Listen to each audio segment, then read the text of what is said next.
Welcome to the Five and Dime on Where There's Wheels. There's a play. I'm Ian, your Make Complexity casual gamer. I'm Stacey. I'm your non-gamer gamer. And we're here today with another list for you of, I think this is like our 7th or 8th in our mechanics list of Five and Dimes, where if you're new to the channel, the Five and Dimes, Stacey will give you 5 recommendations in this category, and I will give you 10. And this week's category is action rides, verb and ride, flip and ride, roll and ride, whatever you want to call it. What are your thoughts on action rights? So action rights are not my favorite style of games. It's not one that I normally would say, hey, let's play action right game. But these are the ones that if I do ever say, hey, I want to play a flip and right, roll and right, guess and right, whatever right, these are usually the ones that for a non-gamer gamer are up my alley. So these ones are ones that I will play, and so because I enjoy them, I assume everybody else will enjoy them as well. And action rides, verb and rides, whatever you want to call them, are something I really enjoy for my solo play. They're for the most part they're more calming games for me. They're something I can get out quick and play pretty quick. They've actually helped me get out of my solo gaming funk that I was in recently. I've played quite a few recently.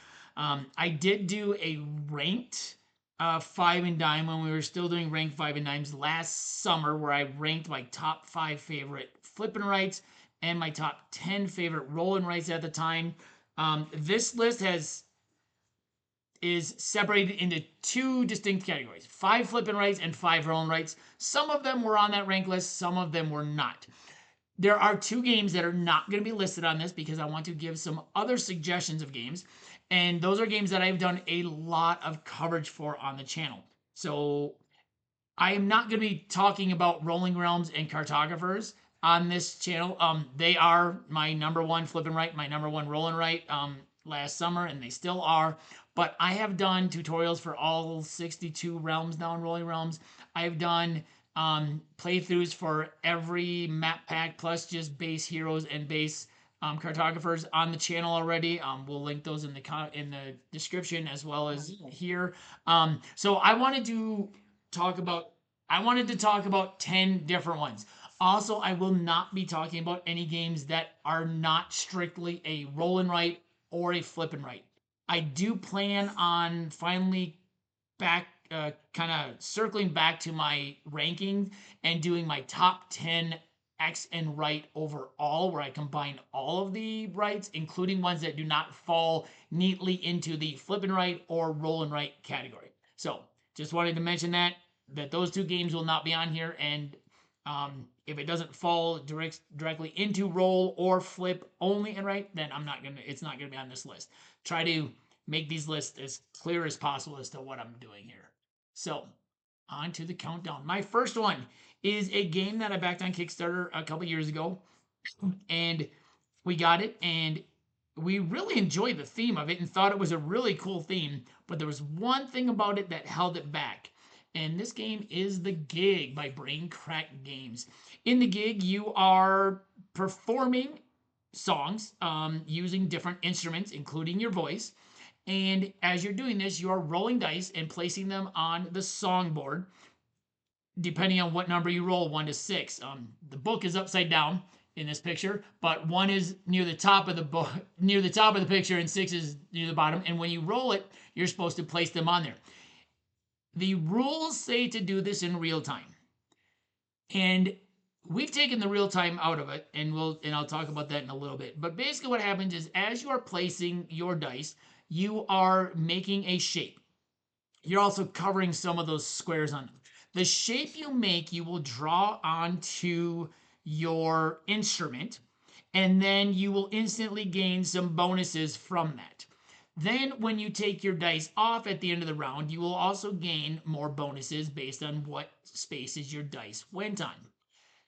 Now, this is supposed to be a real-time game, which means you have to be rolling your dice fast and thinking quick, because the round end triggers as soon as one person places their 4th dice.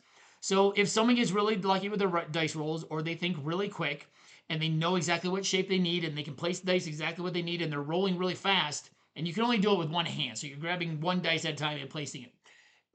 The round can end very quickly, which can get very frustrating if you are not that person that's going really quick. We've taken the real-time aspect out of it, but kept some of the things in it that felt were important. Instead of going real time, the first person rolls their dice, they can place one dice with their hand. The next person rolls a dice or their dice and places one dice. Then the first person can either place a dice they already rolled or they can re-roll and place a new dice. So that is very similar to the real time. You're either placing dice that you've already rolled or you can re-roll to keep placing dice. We've also kept in the aspect of as soon as one person places their fourth dice, the other person that signals the round end scenario, which means the other person gets one chance to roll their dice again and place their dice on the songbook. Taking out that real time aspect made this game way more fun. And it is now a game I think we will get to the table more often just because the theme is so cool. What do you think about it when we I played like it earlier it this better. week? I didn't like the real time. I did not like that at all. And it's whenever you would say, "Hey, let's play the gig," I'd come up with every excuse under the sun not to play it. And yeah. But doing the turn based, I find it a lot more enjoyable. I find it less stressful. For those of you who watch, know that I get stressed out easily playing games. Um, but I enjoyed it the way that we played it this week. So that's a good one. I like it with the play based or the turn based game instead of the real time stressed out. I do too. I didn't think real time was necessary. Like Mm. I don't know. Like you're playing instruments and you got to be faster than the other people playing the I instrument. get I wasn't really sure exactly I get what they were trying to do. I think is that the faster you place your dice, the better the bonuses that better you get, or the better song you are song that you're playing. making. Um, Yeah. but I don't think it's necessary because No. either way, you're still going to end up with some blank spots. You Right. know, because I don't think you're ever going to have a perfect shape on there that you're going to be able to place on your board. So if your dice doesn't fit anywhere, you can still set it to the side and get the 2 points. No. But yeah, I mean, if you want to do the everyone go crazy and do it all at once, then go for it. Let us know how you like that. Try the turn based one. I've actually seen they have a turn-based scenario in the book. We did not use that one. Mm-mm. We made our own, and I felt like ours for us actually made more sense than theirs even. Um, but yeah, I think it is a much better game. I've seen some other people on the Board Game Geek page talk about how it was not very fun because they were maybe older and they were playing someone much younger and that person was quicker thinking as well and they just couldn't get the dice out there. So I think as a turn-based game, Mm. it makes it a much better game. It will be a game that makes it to our table. Had we not played it turn-based earlier this week, I probably would not have been talking about it today. So that is the gig. And my next one, my first flip and right recommendation, is another one that I just got to the table recently. And this one is all about making crazy castles. And this is Blueprints of Mad King Ludwig by Bezier Games. In Blueprints of Mad King Ludwig, you are taking different randomly weird shaped rooms and trying to make the best castle. So, as you can see, you have some different rooms that you're choosing from. Every round, you will choose one room and draw it into your castle. Your castle has constraints as to how far up and down, or up and left and right you can go. Each room type, once you complete it, which means you've connected all the doors on it to another room. You get some bonuses. So like the yellow, I think is food, and you get an extra turn. The green is outdoor space, and you get to expand your castle. You get to color in a flag, and you get to expand your castle either up or left or right. And then some of them allow you to do some other things like get some extra possible bonus cards. They allow you to score more of your bonus cards at the end of the game. Um, and it's a lot of fun. I like the vellum paper so that you trace through it and stuff. This one was one that I've been very excited to get to the table, and I finally did the other night, And I really enjoyed it, and I can't wait to play it again and play it more and just strategize more on it to try and get a higher score. So that is Blueprints of Mad King Ludwig. So that brings me to mine. If you watch our channel, you'll know that I normally do mine in alphabetical order, but this week I'm going to be doing it in reverse alphabetical order because I was joking with Ian saying I do it reverse alphabetical order, and so that's how he put it together. So, And then when I told her tonight, I'm like, just remember you're going reverse. She's like, oh. okay, that's okay. I can do reverse alphabetical. So my first recommendation is a game that I call the OG of roll and rights, and that would be a Yahtzee by Milton Bradley Games. Yahtzee, if you haven't played Yahtzee, you have dice. You put them in your cup, shake, shake, shake, roll them out, and whatever comes out, you can either save a couple of those dice or you can re-roll the dice. You have 3 opportunities to get your ones, twos, threes, fours, fives, and sixes. If you get all of one number, that's called a Yahtzee. You can also get a small straight, a large straight, a full house, and if you have none of those, then you can take a chance where you just add up all of your dice at once. You can also get your 3 of a kind and your 4 of a kind. Basically, whoever ends up with the highest score total on the bottom wins. And I believe last time that we played, I had 2 Yahtzees. You did. She got 2 Yahtzees in one game. I'm like, well, First time I've ever done I'm that. like, well, I'm done because that second Yahtzee gives you 100 points, I think. I'm like, well, that's you can't come back from that. Someone gets more than one Yahtzee, you might as well just end because there's no way you're gonna with that. I love Yahtzee. I have some great childhood memories when I used to go and stay at my grandma. We would play Yahtzee all the time. This was the game we played with one of my grandmas, and there was another game we played with my other grandma, and just one of those childhood favorites, and just that one always will hold a special spot in my heart. I love it. All right. My next game is another one that I recently learned. So there's a couple new ones on here that I didn't talk about or last summer. And this one is all about filling your brain the best. And this is Mindspace by All Play. In Mindspace, you are filling in different polyomino shapes into a brain. So you have 5 dice, and you roll those dice, and you thought there were 6 dice. I think there's 6 dice. I don't remember. Maybe there were only 5. And you're rolling them, and the numbers associate with the order in which the polyomino shapes are on the table. So if you roll more than one of a number, you would put both of those on the same thing. So if there was like 3 2s, you would put all of them on the second card. And the color represents what color you have to draw that shape if you choose that card in that round. And if you're playing multiplayer, everybody can choose the same shape. People can choose different shapes. Different colors give you different bonuses. You're trying to fill in as much of your brain as possible. And then at the end of each round, the dice come off the cards. You kind of have a conveyor belt. The one on the right gets flipped upside down. You get a new one from the left, and there's still 5 face up and 1 face down. And you roll the dice, and you keep on going. This was a really fun one. I learned this one, like I said, last week or a couple weeks ago.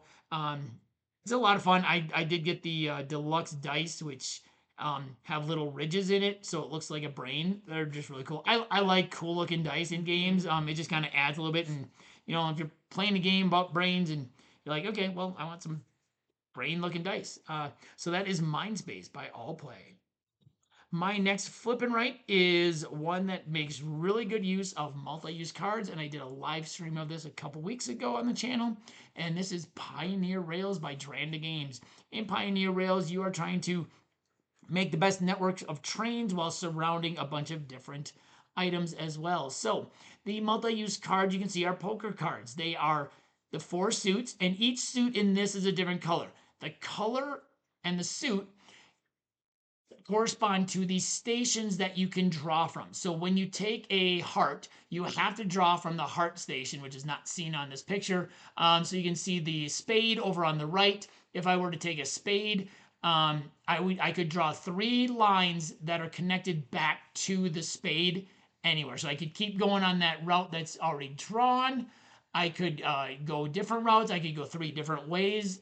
And then as you are surrounding different things, you get some bonuses. So you can, if you go near one that has a gold nugget, you get a gold nugget. If you surround a bank a certain number of times, you can bank your gold nuggets, and each time you bank it, you multiply it by more. So first time you multiply it by 2, then 3, then 4. You can get saloons. You can, if you completely separate a cattle ranch from all other cattle ranches using your rail lines, mountains, or water or rivers, you get the cattle ranches, and those score points. If you connect to a city, you get a city, and then those give you some extra bonuses. So you can draw a bridge across the water. You can go through the mountains. So all mountain spaces are 2 hexagons together, and you can go through those. You can go directly across one of the open spaces. Instead of taking 3 lines to go across the hexagon, you can go straight across. So it gives you some really nice bonuses. You're trying to fulfill some objective cards. In the solo game, you just flip the cards over. In the multiplayer game, you score cards. And then the second use is actually you are making a poker hand, which you can't see on the bottom of the pad, but each round consists of 5 cards. So what you're doing is you are making a poker hand as well, and then you score that poker hand. Different poker hands score different points. And then if you get a saloon, I believe it is, you get to double whatever your score that round is. So you want to try and get those saloons surrounded a certain number of times so that you can double your scores. And I really like this whole idea of, okay, I really like this suit because it's going to get me a lot of stuff over here on this train line that I have. But man, that value, that king, is going to give me a full house, and that's going to score me a lot of points. And I can use that color, whatever suit it is, and I can make it work. So that whole idea of which one do I use, which one don't I use, each time you flip over. So in the solo game, you burn a card, and then you flip over 2 and you choose one of them. Because in the multiplayer game, whoever is the active player gets their choice of a card, and everybody else can use the other card. So that kind of mimics the active player in a multiplayer game, in the solo game. So that is Pioneer Rails by Dranda Games. And my next one is Welcome to by Blue Cocker Games. This is a flip and write game, and I'm going to be talking about the base game today, where you have 3 stacks of cards. You flip 1 card from each deck to reveal the action that you're going to be taking, and along with the house number. You're going to use that number to fill in the house number on your street on your pad, and you have to fill them in numerical order. So I think there's 16 16 spots per row that you have to fill in. Is it 16 or 14? Each row is different. So the top row has one less in the middle, and then there's one more. So I think I think it's like there's 13, 12, and 11. I believe you're correct on that. So you have to fill those in numerically from the left over to the right. And the action that you have along with your street number can increase your value of your card. It can help you score points. You can build parks and pools. You can have like a little construction area. So there's different actions that your cards will reveal along with those. You have goals to complete, such as you have to build a street with maybe 2 sets of 4. You have to have maybe 2 fenced off areas in 1 row. Right. But you have those goals to complete, and then when the deck is gone, that triggers the end game, and then you add up all of your scoring. Do you like this game? It's fun. It's fun. Every time I play it, I have to remember what the heck I'm doing with it. I always have to review the rules. But yeah, it's stressful trying to get my numbers in a row because you can't count it for your block if there's no number in a box. Right. So that could hinder you. So you're fencing off a certain number of houses and stuff. One clarification is the numbers from left to right do need to be in numeric order, but you can fill them in any order. So just, you don't have to like fill them in order. Just wanted to clarify that for anybody. Well, no, you kind of said fill them in in order. Oh, So I just yeah. wanted to clarify, like, they do have to be numerically from left to right, and you can skip numbers. Mm-hmm. It doesn't, but yeah. Yeah, this is a good one. We do have all 6 expansion maps. Mostly holiday related. There's Halloween, Winter Wonderland, which you do some things on. Halloween, winter, Easter. Easter. So we'll probably get it spring. It's spring. So we'll probably get that one out here coming up next month, most likely. And then there's a couple other ones, summer, and then there's an apocalyptic one and a zombie one or something. Yeah. We didn't know, so we weren't crazy about. We'll probably do a rank the collection on that as well at some point of which maps we like the best. Yeah, that's a good one. I like that one. I think that was one of the first flipping rights we ever bought when we started getting into the hobby. Probably. I saw it and I'm like, oh, this looks like a good deal because it came with all the expansion maps. I'm like, this looks like a really good deal for all this stuff. And yeah, that's a good one. I like that one. All right, my next rolling right is one that I actually just taught Stacey the other day, and I think she enjoyed it pretty well. And this one is based on the farming habit of planting your beans and your corn and your squash all together. And this is Three Sisters by Motor City Gameworks, not Motor City Gameworks. Motor City Gameworks. Yeah. In Three Sisters, you are rolling the dice, and on the rondelle up top, you are trying to you'll have Farmer Edith, and she kind of marks your space. So when you roll your dice, you will pair up all of the ones that are the same number, and you'll place them starting where Farmer Edith is, and then place them around the rondelle. And with the first dice you take, you get a farming action. So you get to plant or water in a certain area. When you plant, you get to plant 2 crops starting at the bottom. If you water, you get to water everything that's planted. The second action then goes with whatever spot you took that on the rondelle you took the dice from. So you might be able to do something in your apiary or your fruit, or you might be able to do a second farming or watering action, or you might be able to do something in your shed, or you might be able to do something with your perennials. You get to do a lot of different things with it. And then in a multiplayer game, the other person takes a dice, and then you share whichever dice is the lowest. In a solo game, it's very similar. You go back and forth, and then you get the lowest one remaining. This one I really enjoy because this one you are doing a lot of stuff, and there's a lot of combos that can happen. You are trying to time things out so that you can do things, and it gives you like, okay, I got this, and it gives me some extra goods, and those goods I can then get an extra turn, and then I get to go do this, and then that gives me this, and you're trying to do a lot of different combos. You're doing things in a lot of different spaces. This is one of my favorite ones. I really enjoy Three Sisters. So that is Three Sisters.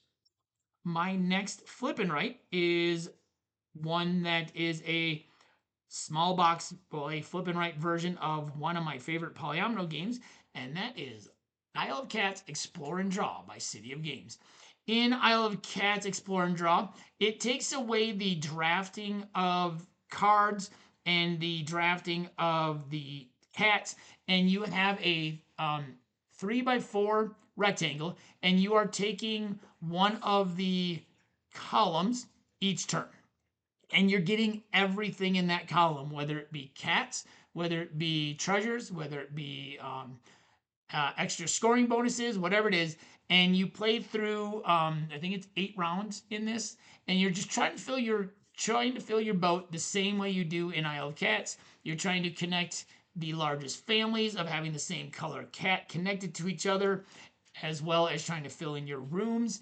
And I think this is a really good version of Isle of Cats in a much smaller scale, so you don't have to get the whole thing out. I do still prefer the big game, but this is a nice one for a smaller experience and a little bit more portable and a little easier to get to the table. That is Isle of Cats Explore and Draw.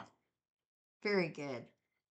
My next game is, I actually really enjoy this game. This is probably one of my favorite roll and rates. That was roll and Sure. rates. And that is Quicks by Game Right. This game comes in a little compact box with some little sheets on it that you are going to be rolling and filling out. And each player is going to be, you're kind of sharing dice in a way. But each player has the score sheet with the numbers 2 through 12 in the red and the yellow. And then the numbers 12 through 2, so it's going to be from larger to smaller in the rows of the blue and the green. Now, to score the points, you want to mark off as many numbers as you possibly can, but you can only mark a number if it's to the right of the number that you've already marked off in the same row. The active player, each person takes each player takes a turn being the active player, and they have the 6 dice that you're going to roll, the 2 white dice and one of each of the 4 colors. And then each player can choose to mark off the sum of the 2 white dice if you want to, in any of the 4 rows. And then when the active player shares those dice, then you get to pick, the other player gets to pick one of the white dice and one of the other colored dice to mark off on theirs. Now, if the active player cannot play any of his dice, he has to mark a, what is that Penalty. called? The penalty box.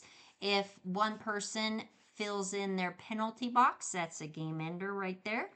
Or when you fill 2 rows all the way to the end, then when you fill 5, You need 5 X's. 5 X's in one row to block out that color on the end. So you block out the 12 or the 2 and the lock, and then you remove that color dice from the game. And then you continue on. When you have 2 rows that are blocked out, then you add up what you have in, how many X's you have in each row, multiply it times the multiplier on your card, add it up, minus for your negative points on your, what's that called Penalty. again?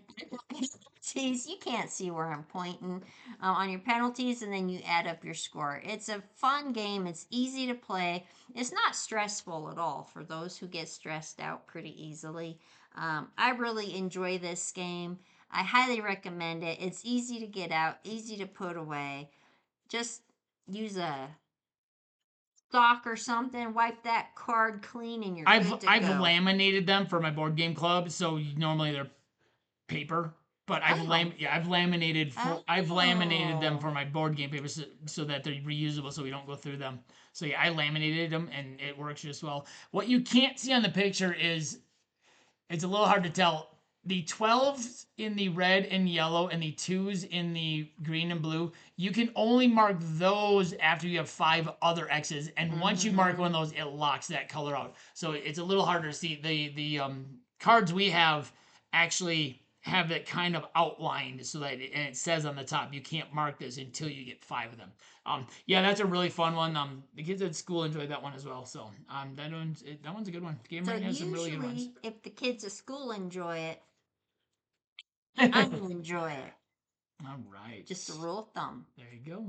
My 4th roll and write is one of the earliest roll and writes I actually ever got, and one of the first ones I really got into when I first started.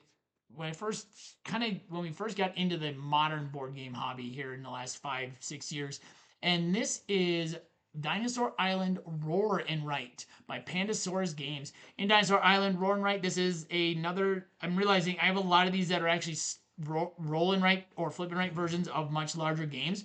Dinosaur Island is a much larger game. I've never played that, but I have played this quite a bit. This was one of my most played for quite some time. In this, you're trying to make the best dinosaur island. So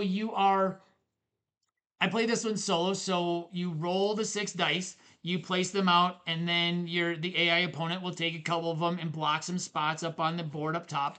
And what you're doing is you're trying to take the dice, and you are getting DNA, and then you are going to do different actions on the board up top, whether you're making dice, whether you're going to the bank and you're getting more money, whether you are doubling one of your things, whether you're building rides or roads so you can get around your board.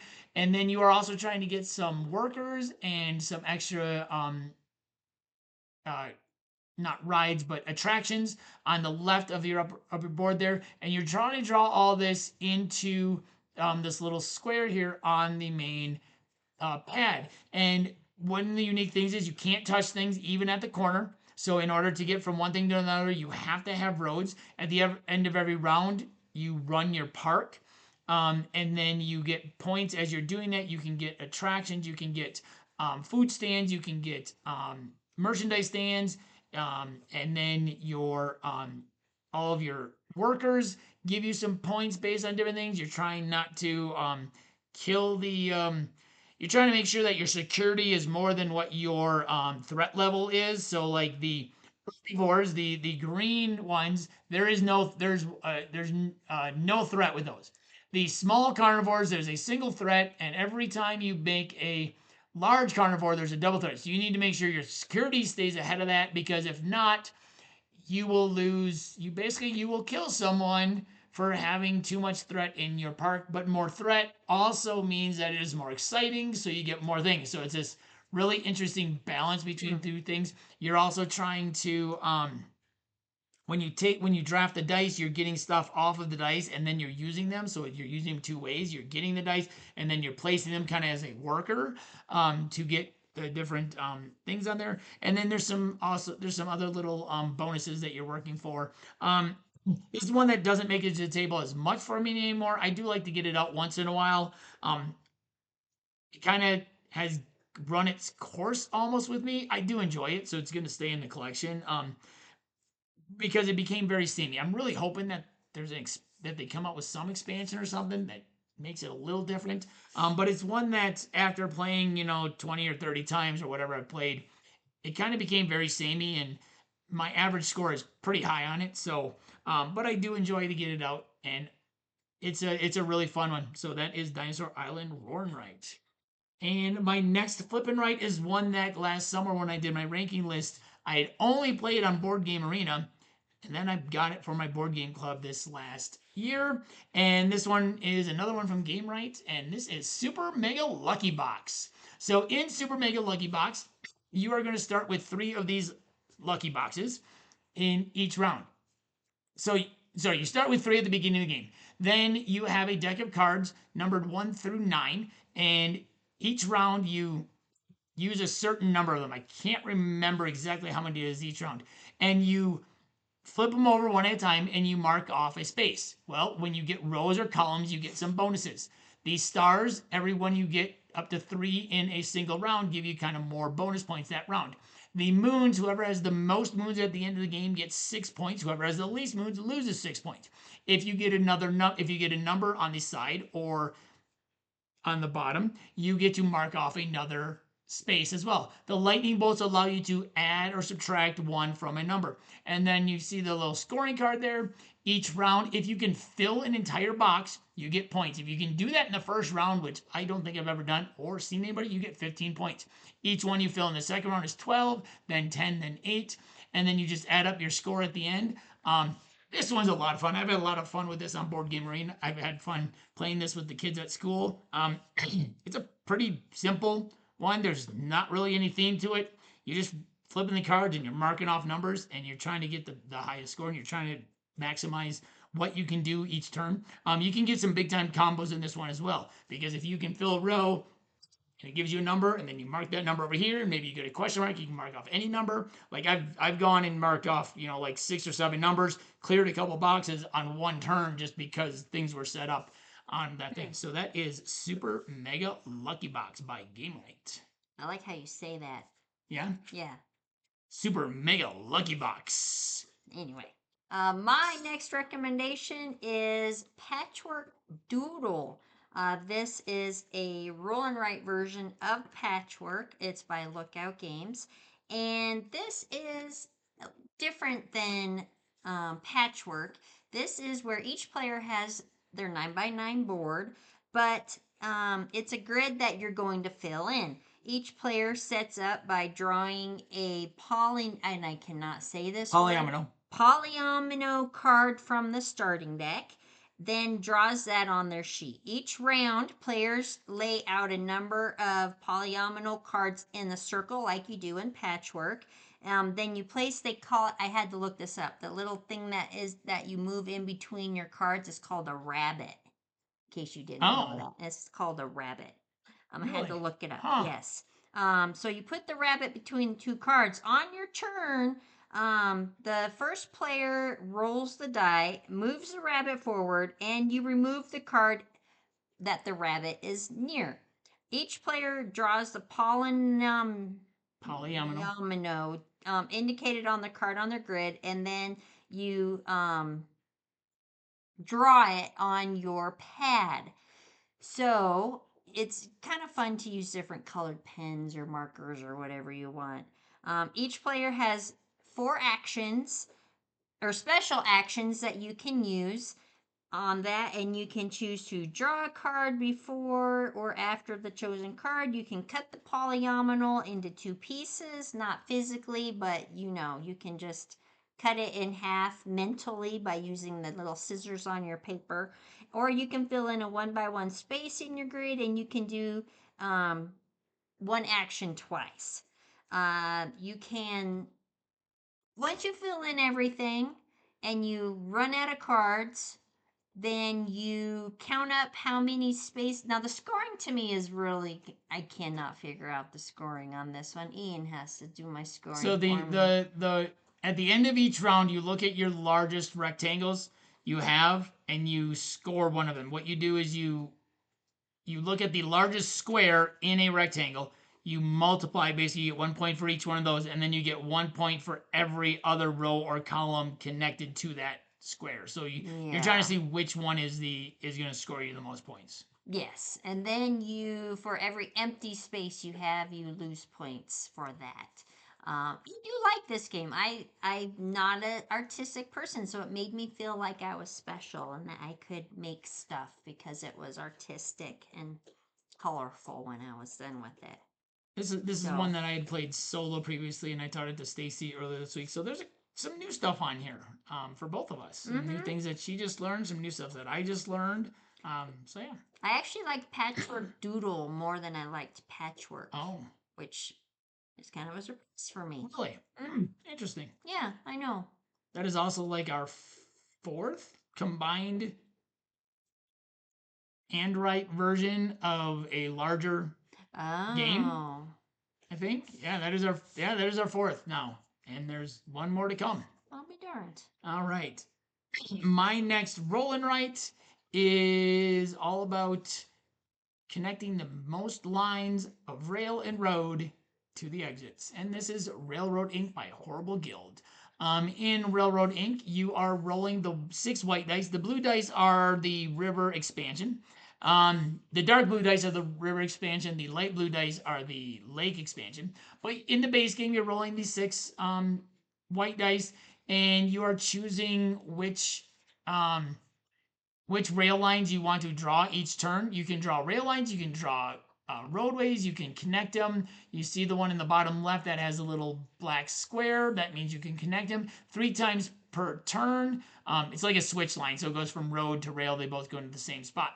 And then 3 times per the game, you can also do one of these special 4-way connections, which you can kind of see on the right side of the screen. That one has 3 roads and a rail line that goes to the same spot.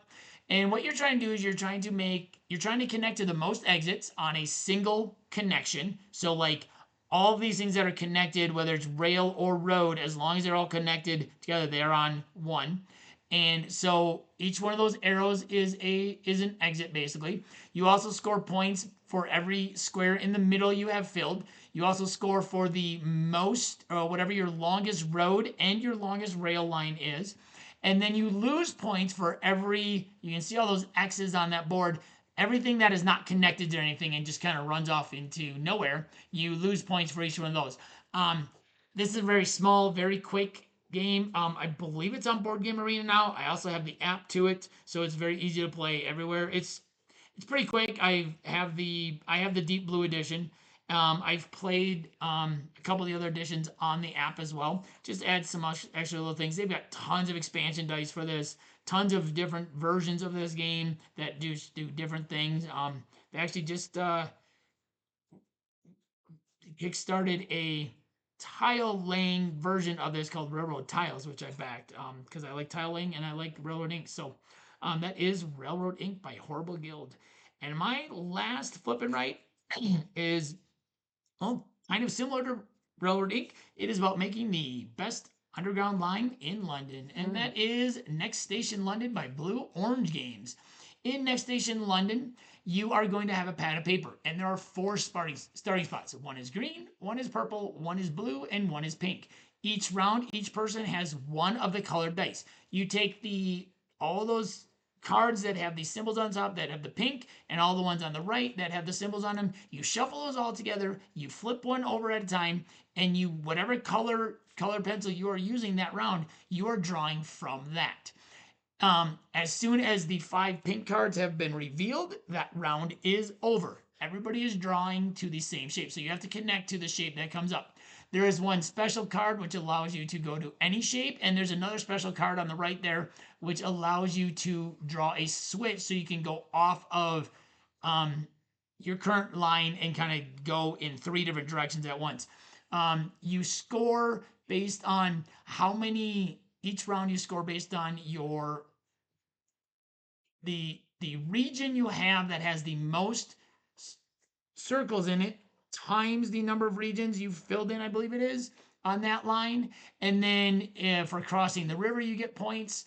And at the end of the game, the number of times you've connected to a single spot with, you want to try and get 3 or 4 different lines into a single spot because that can get you a lot more points.